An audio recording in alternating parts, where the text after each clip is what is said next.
Hi everyone, we're going to go ahead and take a look at 7-4, solving logarithmic equations and inequalities. We're actually not going to worry about the inequality part, we're only going to do the first portion, which looks at equations. So some vocabulary you might see is a logarithmic equation, logarithmic inequality. So here what we have, one of the biggest things to remember is switching between logs and exponentials, probably your best friend. So we have our original equation, and by definition of a logarithm, we can change this to the exponential form for x equals 8 to the 4/3.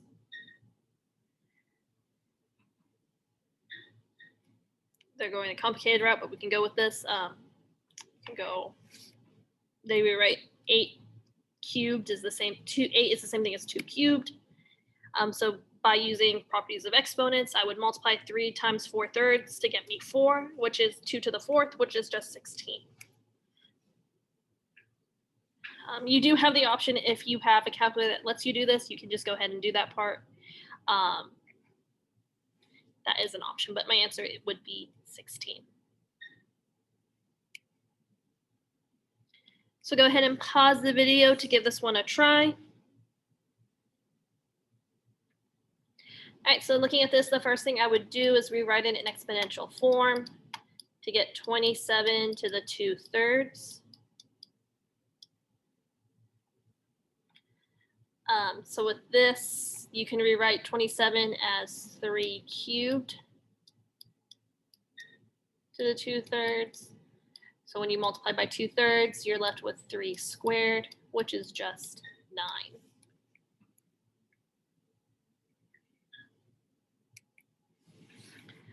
So the property of equality of logarithmic functions states if b is a positive number other than 1, then log base b of x equals log base b of y, if and only if x equals y.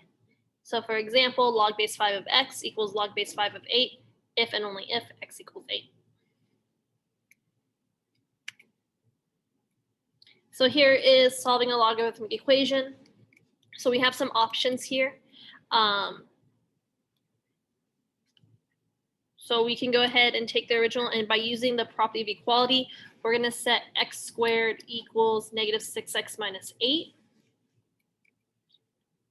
To solve this one, we're actually going to move everything to one side. Generally, I move everything to one side so that x squared would be positive. That's a choice.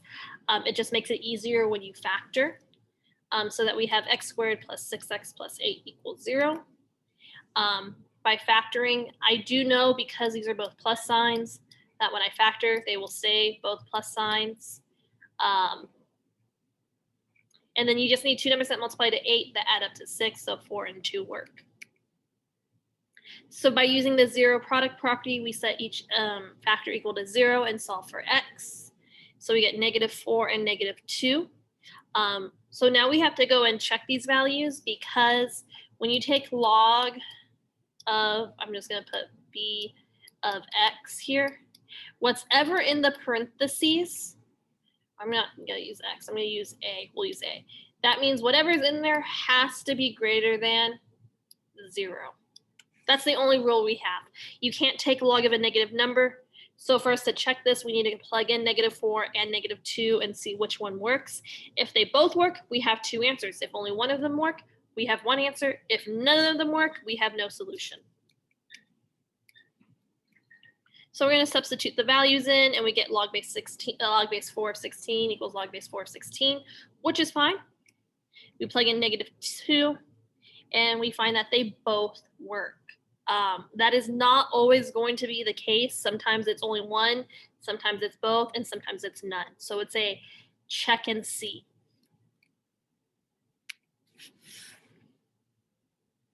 So go ahead and try this problem out. All right, so if you haven't finished it yet, you do need to go ahead and pause it. If not, if you're ready to check, here we go.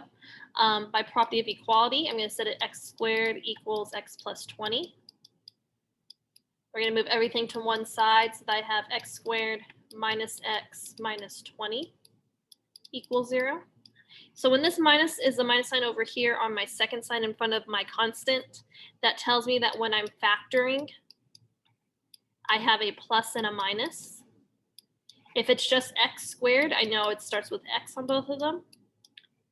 This minus sign in front of the x tells me that I'm going to have the larger of the two numbers I pick is going to get the negative sign. And that tells me I need two numbers that multiply to negative 20, but add up to negative 1. So I'm going to use negative 5 and positive 4, because 4 minus 5 equals negative 1. So we're going to set each factor equal to 0.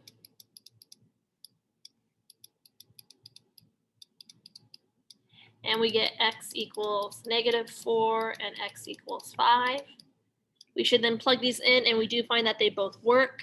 So my answer is A, 5 and negative 4.